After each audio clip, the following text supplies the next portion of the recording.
3. A surprise for Grandma. Listen, read and enact. Sunday is a holiday. Sohan and Sweetie are going to visit Grandma and Grandpa. Hello Grandma. Hello Grandpa. Grandma has been busy today. She has cleaned all the rooms. She has wiped all the windows. Are you tired, Grandma? Let's give Grandma a rest today. Just sit and have a rest.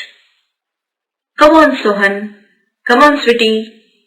Grandpa, Sohan and Sweetie work in the kitchen. They are busy. Come to the kitchen, Grandma. Come and see. Oh, soup, sandwiches and salad. What a treat! Grandma, do you like Banana Delight? Oh, I love it. And now there's a surprise for you. Grandma, open this parcel. Oh, a mobile phone?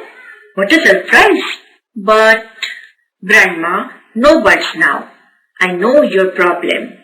You don't know how to use it. But don't worry, we will all help you. Look and say, has, been, what, did, for, today, us, here, she, we, how, please. Lesson number 3. A surprise